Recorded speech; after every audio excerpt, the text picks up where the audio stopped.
If your calendar is full but your business still feels stuck, this episode is for you. You see, high-performing entrepreneurs don't win by doing more.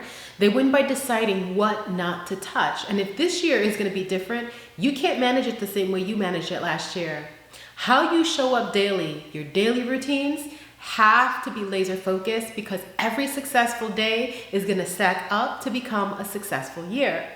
Because once clarity is in place, you see, high-performing entrepreneurs don't add more to their plate. They change how they operate. And today, I'm walking you through the exact structure that turns average performance into high performance day in and day out. So the first thing I want to talk to you about is the foundation, okay? The high-performing strategic rhythm, because there's a rhythm to this. You see, before we talk about routines, we need to talk about the rhythm. See, high performance starts with direction and focus, right? So high-performing entrepreneurs operate inside a clear strategic rhythm. So what does the rhythm look like? Well, you're looking at your year and you're planning out your year in terms of the year, quarter, the month, the week, and the day. So what does that look like? So for the year, you want one primary focus for the year for your business. In the quarter, you've got one clear outcome that supports that focus for your business. For the month, you have one priority that moves the quarter forward for your business. And for the week, you've got one clear outcome that matters the absolute most, that's going to move the needle forward to achieve your quarterly target. And then for the day, what's that one action that's going to advance to that weekly goal? So you're really working in increments, in small little sprints. And these are little intermittent blocks that you're working with that's all moving towards the annual goal. Okay? And then you have smaller quarterly goals that reaches up to that, that's aligned. And then your monthly goal that's aligned, your weekly goal that's aligned, and your daily goal that's aligned. You see, this rhythm becomes the wrapper for every routine you're about to put together. Okay? And so without it, routines become random. So you're doing the things and you're busy, but there's no clear foundation for that particular routine for your business. See? But with a nice strategic rhythm, routines become powerful. They become intentional. They have a purpose. See, everything that follows is going to be built to protect this rhythm. And you're going to know when you're off track very, very, very clearly. That leads me to part 2, the high-performing morning routine. Now, high-performing entrepreneurs don't start the day reacting. They start the day really deciding so that their morning routine really looks like this. First, they review weekly or quarterly priorities. They identify the one action that moves it forward for the day. And they protect the first 60 to 90 minutes for focused, uninterrupted work. That means no email, no messages, and no meetings in the first part of the day. I know, it's gonna be tough, and you're going to have to set some clear boundaries with yourself and with others. But this is really going to support you. You see, I worked with a life coach who started every morning in her inbox, and by 10 a.m., she was already overwhelmed, distracted, and behind, even though she had technically been working for hours. And her biggest frustration was that important projects never seemed to move. So what we did is we shifted her morning routine, and together we identified her quarterly priorities and restructured her morning so that the first 90 minutes were dedicated to that one outcome. She was laser focused. And that way, email, it didn't open until after her key priority was done. And then within 2 weeks, she told me that she felt like she was finally working towards her business instead of reacting towards it. You see, her progress accelerated, not because she worked longer, but because her best energy went to the right thing. And here's a journal prompt that's really going to help you to really cement this and help you bring self-awareness to your morning routine. Because a lot of times we wake up and we just move, right? We just go. And so what I want you to do is bring some self-awareness into how you are showing up in your mornings, okay? What are you currently doing first thing in the business day? And does it move your highest priority forward, or does it pull you into reaction mode? Okay, that's the journal prompt. I'm going to say it again in a way that you can write it down. Your journal prompt for today is, what am I currently doing the first thing in the morning? And does it move my highest priority forward or pull me into reaction mode? Okay, I want you to take time to write that in your journal. Okay, so let's go to the next part. Part 3 is the high-performing business day. So how are you going to operate during your business day? See, during the business day, high performers, they don't multitask endlessly. They work in containers. And this looks like meetings grouped together instead of scattered. Also, you can have communication handled in defined windows, like your emails. What time during the day are you going to time block so that you're able to open your email? So it's not that you are ignoring them, you're just setting your priorities for the day so that your top priorities get the focus that they need in the energy that you have them. Most people have the most energy in the morning, so you want to leverage that. Okay, yours might look differently, so make sure you allocate it according to your energy levels. And then also decision making. You can make decisions in batches, okay? And that way you don't have all these interruptions. And you want to set clear boundaries around your focus time. So if you're having a strategic review, a weekly strategic leadership review, then you're going to want to set boundaries so you don't have meetings around that time or anything butting up against it, because otherwise that's going to affect the quality of the time you're spending there, you see?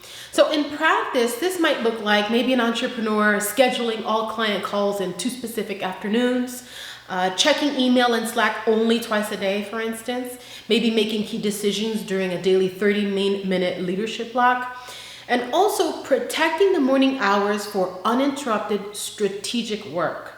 And what I mean by strategic work is the work that's going to move the needle forward towards that goal we have set, right? That annual goal, quarterly goal, monthly goal, weekly goal, daily goal, all of those goals that move you towards meeting that annual goal. That's what I mean by strategic. This is strategic work that's going to move your business forward. See, now in real life, this means fewer context switches, and context switches happens all the time. So this is happening when you're interrupted. Let's say you're focused on reviewing, maybe you're writing a book for your business. If you're a coach, a life coach or whatnot, a lot of coaches write books. So let's say you're focused on writing a book that's strategically a decision you made and a goal to help move your business forward. And then the context switches is, you're interrupted by emails, or you're interrupted by looking at your social media or posting on your social media, or maybe a team member reaches out because they need help with some ad that you're working on or different projects you're working on, and they need your decision for that. So this is context switches. So what happens is you think you're multitasking and you think that you're being very efficient, but what's happening is by the time you go back to writing your book, and you need that focus and attention, it's gonna waste several minutes for you to kind of get back into what you were doing, right? So whether it's a book that you're writing or this is just an example, or anything else that you're working on, okay? In your business, whether it's sales, marketing, operations, whatever your project you're working on, if you continue to switch out, work on something else and come back, that's actually not ideal. Okay, because you have to bear in mind the context switches and the time that you're wasting when you get back to working. It's going to be at least 5, 10, 15 minutes before you're actually back into that zone. Okay, that's the point I'm trying to make. It takes time to get back into the zone of productivity that you would be moving forward. You know, I work with an IT consultant whose days felt pretty chaotic. Slack messages, client requests, and internal questions pulled her in every direction. And she felt busy all day and she was doing a lot of tasks, but she never really accomplished very much towards her goals. And what we did is we stepped back and we redesigned her business day, okay? So communication was limited to set times, like I told you earlier. right? We set some time blocks twice a day to look at emails and to respond and to fight fires, okay? Meetings were also consolidated, so key team meetings so that she can also connect with her team and establish direction, etc. And also decision making was moved into a daily or weekly container instead of happening constantly.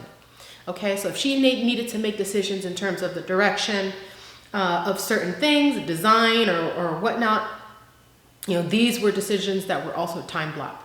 So what was the result? Well, the result was that her stress and anxiety dropped immediately, and her team became more confident because there wasn't a lot of that micromanagement going on, and they really felt more empowered to make decisions because she was able to really empower them on the key decisions that they can make, okay? And so she finally had uninterrupted time to really think and lead. You need that. You need to be able to step back and really think strategically on, okay, we're heading this way. Is that the right direction? Is that moving the needle forward? Is it not? What can we do to improve? These are the types of things that take time. If you're in the weeds, you're not going to be able to see the forest from the trees, if you're always operating that way. Now, here's a journal prompt that can really help you to bring more self-awareness to your business day. Now, here's a journal prompt. Where am I allowing constant interruptions to dictate my day instead of intentional structure? Okay, I'm going to repeat that.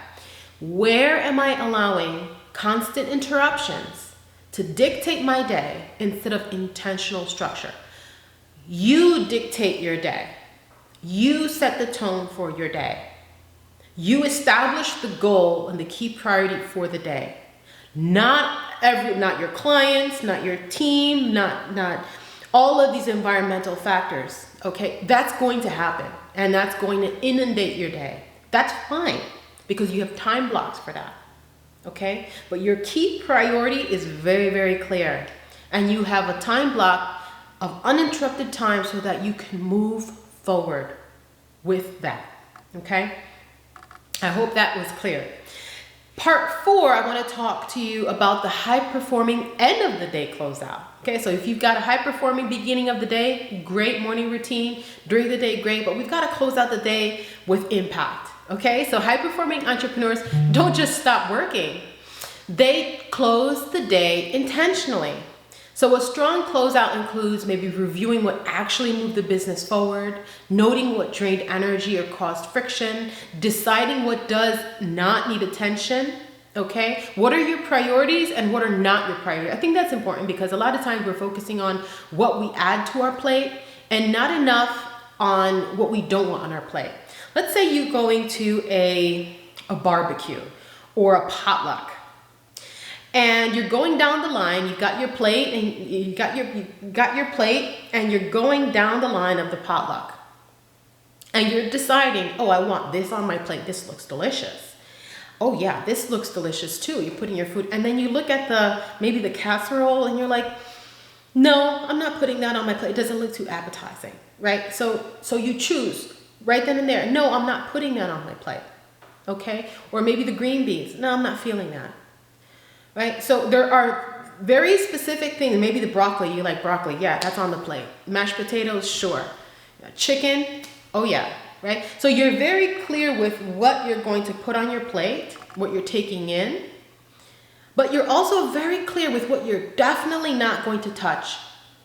And that doesn't mean that you're fully ignoring it. Maybe you've got a time block for it later in the week that you're going to focus on that. Okay, or maybe you're following up on that and you've got some time blocks for that, okay? So you want to be clear with that as well, what you're saying yes to and what you're saying no to as well, okay? And also you want to write down tomorrow's single priority. What's the one thing that if you did that one thing, if nothing else, okay, if you did this one thing, that will help you move towards the bottom line. Okay. So, one e-commerce business owner I work with ended every day feeling really behind. She carried unfinished tasks into the evening, replayed conversations in her head, and woke up already stressed. So she had a backlog of things going on. And what we did is we implemented a 10-minute end of the day closeout. See, it doesn't have to be a big deal. It could just be 10 minutes. So each day ended with clarity, not any loose ends. Okay, we tied up loose ends. Within a week, she noticed that she was actually sleeping better and starting her mornings much more calmer and more focused. And her productivity didn't change. So it's like what she did on the day-to-day didn't necessarily change. But I'll tell you what, her mental load did. She felt more in the flow. She felt less stress, anxiety, and overwhelm, and more in the flow. Okay, more calm, more focused. And that counts for something. There's value in that. Okay, she wasn't, kind of like a teapot or a tea kettle that's just blowing the gasket. Okay, and at the end of the day, when you're feeling overwhelmed, stressed, and anxious, what takes the toll? Well, our relationships take a toll, don't they? We come home and maybe the first person that gets bombarded, maybe our spouse or our kids, right? Or our team members or coworkers. We really start offloading. And any little thing that they do that rubs us the wrong way, we go off. Why? Because we're in this energy of overwhelm. But when you're in the energy of ease and grace and flow, okay, and you're not stressing your work, that helps you to be more present for your relationships, doesn't it? So that's very meaningful. So I don't want you to skip on this closeout. Even if it's just 10 minutes, it's going to give you the peace of mind that you deserve. So having said that, here's a journal prompt that can really help you bring more self-awareness to your end of the day closeout. And that is, how am I currently ending my workday? And what am I mentally carrying into tomorrow that doesn't need to come with me? I'm going to repeat that because that's a good one. How am I currently ending my workday? So self-awareness. Let's not worry about what we're going to do. Let's worry about what's happening right now. Think about yesterday, right? How did you end your workday this past week or last week? How did you end it? Think about that, right? How am I currently ending my workday? And what am I mentally carrying into the next day that doesn't need to come with me? That's self-awareness. That's a snapshot. Okay? And then you can continue journal writing, whatever shows up. Okay? Any changes and how you're going to restructure that. And a 10-minute container is more than enough. Okay? Now that leads me to part 5, the high-performing evening routine. Okay? So in the evening, high performers don't process work. They disconnect on purpose. They're intentional. And this looks like mentally closing the business for the day, protecting your personal time, protecting your relationships, right? So, and I did this too. A lot of times I would carry my business into the car. I'd have meetings on my cell phone in the car when I went to pick up the kids from school, from VPK. And then when I'd come home, maybe we'd pop over to the park quickly. But here in my mind, I wasn't present. I wasn't in the present with the kids. I was either on my phone looking at the social media, working, and then thinking about, okay, when I get home, I'm going to send this email and I'm going to do that and do that, the other. And then I'm thinking to myself, as I went through my day and had this self-reflection, I says, this is not fair. The reason why I started my business is so that I could be more present for my children. So I got to set those boundaries. And so what I did was I practiced this, what I'm sharing with you today, a healthy closeout with the business. When you have those 10 minutes that you're closing it out, it really helps. So once you are able to park anything in your business closeout, that really helps set the tone to transition into the evening, so that you're not carrying your work along with you when it's really time to be fully present for your family. Okay, fully present for your children, your spouse, or even if you're single, time for yourself. Okay, time to unwind. All right, and that's what I'm talking about here. Time to take a walk. Right before the sunset. It's just really, really nice to spend time to really enjoy life. And that's what brings quality of life, is to be able to do those little things. And so definitely it's so very important to do that. And treating rest and sleep as performance assets is very important. You know, I work with an entrepreneur who stayed mentally on all night. Even when he wasn't working, he was thinking about work. And then he felt constantly tired, unfocused, and scattered. We created a clear evening boundary and defined shutdown time and a simple transition ritual that signaled that the workday was over. And within weeks, his energy improved, his focus sharpened, and his creativity returned. You see, high performance didn't come from more work, okay? It came from recovery. It came from recovery. And that's what happened to me. So when I became more self-aware on how my evening was going and how I really wasn't present for those, my loved ones, right? That set the tone for some changes, right? I did not take calls on my drive because I work from home, from my drive from home to pick up the kids. Now I enjoy silence, and that's my time to just kind of clear my mind, okay? And allow for a nice quiet car ride, peaceful, so my mind is right. So when I pick up the kids, no matter what emotions are going on, because they're toddlers, so they can be very emotional in this age, so you never know what you get. And so I'm present there, and I'm present with them in the park. When we go to the park, I'm pushing them in the swings, I'm watching them, I'm playing with them. I am fully present. And then when we transition back home, I'm fully there for their bath time, right? Their bedtime routine, reading books, right? Prayer time. So I'm fully present. And when my husband comes home, we're able to have conversations. I am fully there. I'm not running to my home office to continue to work on my projects, okay? So this is time for family, right? And that's where I want you to be. I want you to have a good quality of life, enjoy a great quality of life, and that is a part of it. So here's a journal prompt that maybe can help you bring more self-awareness to your evening routine. And what it looks like is, what would change, okay, here's the journal prompt, what would change if I treated rest as part of my success strategy instead of a reward? See, a lot of times we keep working because we think resting is a reward, and I haven't earned rest. I haven't earned, the time with my family yet because I've got to finish this, that, and the other. No. You've got to consider that as part of your success strategy, because your creativity is going to soar. Ideas are going to flourish once you have that space between yourself and the business. Now, in conclusion, as part of this New Year's celebration for entrepreneurs, here's today's invitation. You see, high performance isn't about doing more. It's about designing how you operate, from your year to your quarter to your month, your week, your day, even how you close out your night, right? We talked about morning routines during the business day, close of the business day, evening. We talked about it all, right? So if you're watching this thinking, wow, this is exactly what I need, but I don't want to figure this out alone, you're not alone. That's why I created the Six Figure Business Society. That's what it's for. It's our group coaching container where entrepreneurs come together to build these rhythms, to implement these systems, and to stay consistent long after the New Year's energy fades. And this isn't about information, it's about implementation.